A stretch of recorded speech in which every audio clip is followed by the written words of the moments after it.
Good morning, students. Today we'll learn the chapter 4 and its name is Computer Security. Okay, what we'll learn? We'll learn computer security, and this is the part 1 of your chapter, means we'll cover half of the part in this video.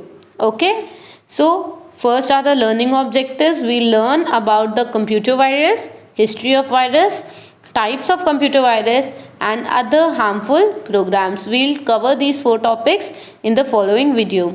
Let's start. Nowadays, computers are becoming a reliable source to create, store and manage important information. It is also important that you should protect your computers and data from loss, damage or misuse. Since computer is an essential and important part of our lives, crime cannot spare it too. Every day, criminals involve new methods to invade our virtual lockers or even our privacy created in or via computers. Any illegal act involving a computer is generally referred to as a computer crime. The crimes which involve computer are termed as cyber crimes. In this chapter, we will focus on some of the common threats of a computer system and explain certain means of how one can deal with these threats. So we can see here that it has been told कि जो हमारा computer है वो हमारे लिए एक बहुत reliable source है, ताकि हम उसमें अपना डेटा जो है बना सकें, स्टोर कर सकें और मैनेज कर सकें. इसलिए हमारे लिए ये भी इम्पॉर्टेंट है कि हमें अपने कंप्यूटर्स को प्रोटेक्ट करना चाहिए, ताकि जो हमने उनके अंदर अपना डेटा स्टोर किया है वो डैमेज ना हो या मिसयूज़ उसका कोई ना करे. और हम सब जानते हैं कि कंप्यूटर जो है वो हमारे लिए एक बहुत एसेंशियल चीज़ है आज के टाइम में, और हम इसे बिल्कुल ऐसे नहीं छोड़ सकते. आए दिन कोई ना कोई क्राइम्स हो रहे हैं, साइबर क्राइम्स जिन्हें कहते हैं. अगर कंप्यूटर से रिलेटेड कोई भी क्राइम होता है तो हम उन्हें साइबर क्राइम्स कहते हैं. तो बहुत सारे लोग ऐसी जो क्रिमिनल्स हैं वो ऐसी न्यू मेथड्स निकाल रहे हैं ताकि जो क्राइम्स हैं वो और ज़्यादा बढ़ें. ओके, और इलीगल एक्ट जो होता है उसे हम साइबर क्राइम कहते हैं. इन क्राइम्स को करने वाले लोग जो हैं वो आए दिन न्यू मेथड्स निकाल रहे हैं ताकि वो हमारे वर्चुअल लॉकर या हमारा जो प्राइवेसी है उसको वो तोड़ सकें, और जितनी भी हमारी डेटा है, जितनी भी हमारी इन्फॉर्मेशन है वो रिसीव कर सके और उसका मिसयूज़ कर सके. इस चैप्टर में हम फोकस करेंगे कि हमारा जो कंप्यूटर है उसको कौन कौन से थ्रेट हो सकते हैं और कैसे हम उन थ्रेट्स को रोक सकते हैं, उन थ्रेट से डील कर सकते हैं. तो बेसिकली इस चैप्टर में हम ये पढ़ेंगे कि हम अपने कंप्यूटर को कैसे सिक्योर और सेफ रख सकते हैं, कि किन चीज़ों की वजह से जो हमारा कंप्यूटर है वो डिस्टर्ब हो सकता है, and more. Now let's start reading about computer virus. Viruses are programs which are written deliberately to damage data. A virus can badly affect or infect your computer without your knowledge and alter the working of the computer. Once a virus is in your computer, your files and operating system may be damaged. Biologically, viruses are microorganisms which cause disease. Computer viruses are called virus because they share some of the traits of biological viruses. A computer virus passes from computer to computer like a biological virus spreads from person to person. Very few viruses are harmless. They display only simple message, but most of the viruses are very harmful. They destroy data or even the entire hard disk. So here we can see that यहाँ पे बताया गया है कि किस वजह से हमारा कंप्यूटर जो है वो किस तरीके से उसके डेटा को डैमेज कर सकते हैं. ठीक है, तो वायरस एक ऐसा प्रोग्राम बनाया जाता है जिससे हमारा डेटा जो है डैमेज कर दिया जा सकता है, और ये हमारे कंप्यूटर के अंदर जब आता है तो हमारी नॉलेज के बिना आता है और हमारे कंप्यूटर की वर्किंग को भी ऑल्टर करता है, मतलब डिस्टर्ब करता है. अगर एक वायरस हमारे कंप्यूटर में घुस जाता है तो हमारे फाइल्स और जो हमारा ऑपरेटिंग सिस्टम है वो भी डैमेज हो सकता है. बायोलॉजिकली मतलब जब हम ह्यूमंस में देखते हैं तो वायरस का मतलब होता है किसी डिसीज़ का कोई डिसीज़, एक तरह से जो हमारे अंदर डिसीज़ लेके आ सकता है. और कंप्यूटर वायरस का मतलब भी ऑलमोस्ट सेम है, क्योंकि ये एक कंप्यूटर से दूसरे कंप्यूटर में पास किया जाता है, जैसे एक बायोलॉजिकल वायरस पर्सन से पर्सन में पास होता है। कुछ ऐसे वायरसेस होते हैं जो हार्मलेस होते हैं और वो एक सिंपल मैसेज बस डिस्प्ले करते हैं, पर बहुत सारे वायरस ऐसे होते हैं जो बहुत ज़्यादा हार्मफुल होते हैं। वो हमारे डेटा को, इनफैक्ट हमारी हार्ड डिस्क को भी एकदम ख़राब कर सकते हैं, इंटायरली उसको डिस्ट्रॉय कर सकते हैं। Viruses attach themselves to program files and move with them from disk to disk. When a virus attaches itself to a file, it lies dormant. But when a certain date or event occurs, it gets triggered and becomes active. तो यहाँ पे क्या बोला गया है, virus जो है अपने आप को प्रोग्राम से और प्रोग्राम फाइल से सबसे अटैच कर लेते हैं और एक जगह से दूसरी जगह जाने में तब उन्हें बहुत ईजी होता है। अगर एक वायरस अपने आप को एक किसी फाइल से अटैच कर लेता है तो वो डॉर्मेंट हो जाता है, मतलब वो एकदम बंद हो जाता है, लेकिन जैसे ही कोई डेट या कोई एक इवेंट अकर होता है तो वो दोबारा से फिर से एक्टिव हो जाता है। Okay, now we will read about history of virus. In the mid 1980s, two brothers in Pakistan discovered that people were pirating their software. They responded by writing the first computer virus, a program that would put a copy of itself and a copyright message on any floppy copies their customers made. From these simple beginnings, an entire virus counterculture has emerged. Today, new viruses sweep the planet in minutes and can corrupt data, slow networks down और harm your reputation. तो यहाँ पे क्या बताया गया है, कैसे virus बना। 1980s में दो ब्रदर्स थे पाकिस्तान में जिनको ये पता चला कि जो सॉफ्टवेयर उन्होंने बनाया है उस सॉफ्टवेयर को लोग पायरेट मतलब कॉपी कर रहे हैं और उसको अपने पर्सनल यूज़ के लिए यूज़ कर रहे हैं। तो उन्होंने क्या किया, उन्होंने पहला वायरस लिखा जिसमें उन्होंने अपने प्रोग्राम की कॉपी, अगर कोई उनके प्रोग्राम की कॉपी करता है तो उसमें उनका जो कॉपीराइट मतलब उनका जो नेम है फर्म का, सपोज XYZ, ये डिस्प्ले करेगा हर एक कॉपी प्रिंट पे, हर एक फ्लॉपी डिस्क पे जो भी उनके कस्टमर्स बनाएंगे, अगर वो उनके कस्टमर्स उनको कॉपी करना चाहते हैं तो।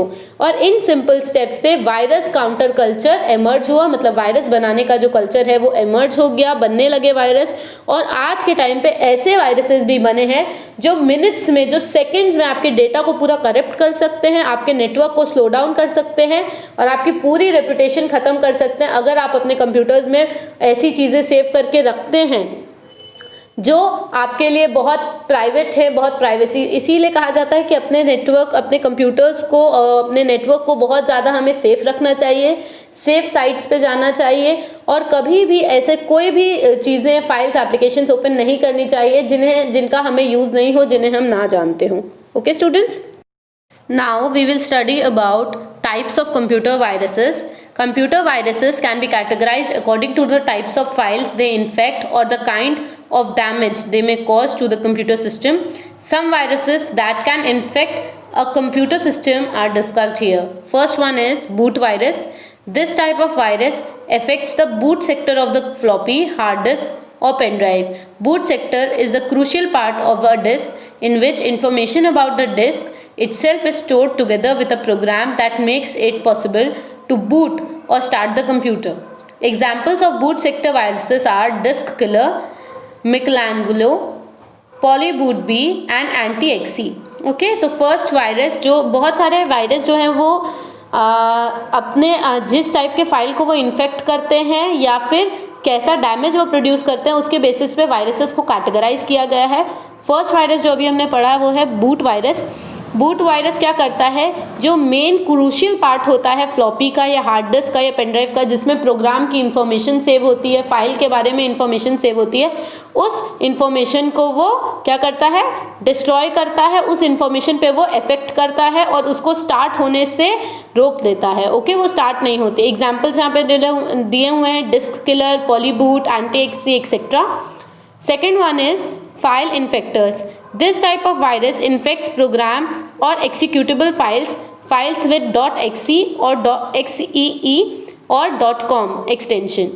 When one of these programs is run directly or indirectly, the virus is activated, producing the damage effects it is programmed to carry out. A majority of existing viruses belong to this category and can be classified depending on the actions they carry out. Examples of file infectors are Cascade and Sunday. तो क्या करते हैं file इन्फेक्टर्स virus, क्या करते हैं, जो files .exe और .com extension से रिलेटेड होती हैं उनको ये अफेक्ट करते हैं। उनको जैसे ही वो रन होती हैं उनके जितना भी ये वायरस एक्टिवेट हो जाता है और जितने भी प्रोग्राम्स होते हैं वो उनको डैमेज कर देता है। और ये कैटेगरी जो है ये अपने एक्शंस पे ही डिपेंड होती है। जब हम उन प्रोग्राम्स को अगर खोलेंगे तो ये एक्टिवेट हो जाएगा और सारी चीज़ों को डैमेज कर देगा। एग्जाम्पल्स हैं कैस्केड और Sunday virus. Next is macro virus. Macro viruses are viruses that use another applications macro programming language to distribute themselves. They infect documents such as MS Word or MS Excel and are typically spread to other similar documents. Examples of macro viruses are Relax, Melissa A, Babelous and Word Concept. ठीक है, तो ये जो macro virus है ये क्या करता है, दूसरी एप्लीकेशंस को यूज़ करता है ताकि वो अपने आप को डिस्ट्रीब्यूट कर सके, अपने आप को फैला सके। और ये MS वर्ड और MS एक्सेल जैसे डॉक्यूमेंट्स में अपने आप को स्प्रेड करता है और फिर वहाँ से वो सिमिलर डॉक्यूमेंट्स में और ज़्यादा स्प्रेड हो जाता है। एग्जाम्पल्स हैं Relaxa, word concept etcetera.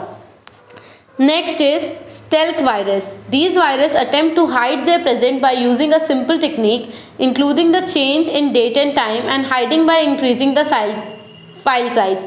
Some of the viruses that have the power to prevent antivirus software from reading the part of the file where virus is located.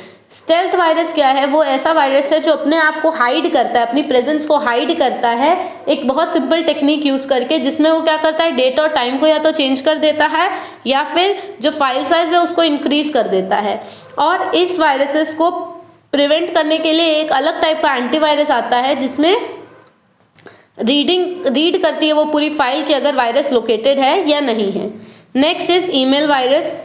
As the name suggested, these viruses spread through email attachments. Once an infected attachment is opened, the virus infects the computer system. Some of these viruses actually replicate themselves by automatically emailing everyone in your email address book.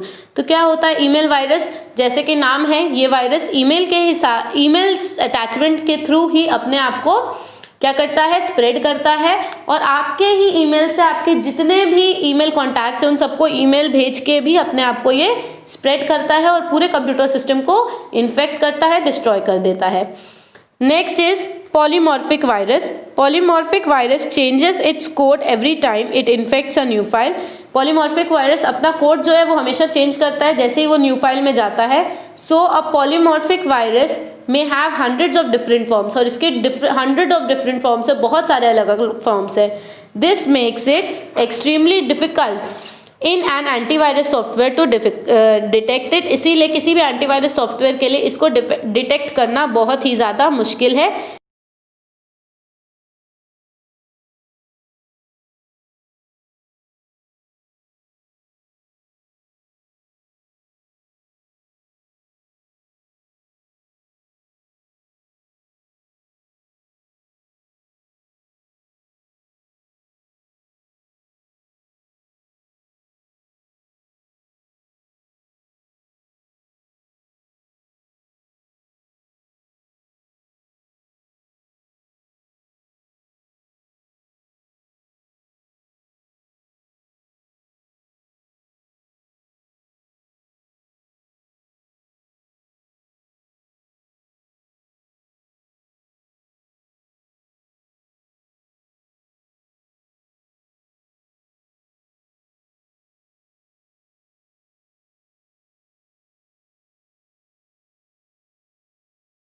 Other harmful programs.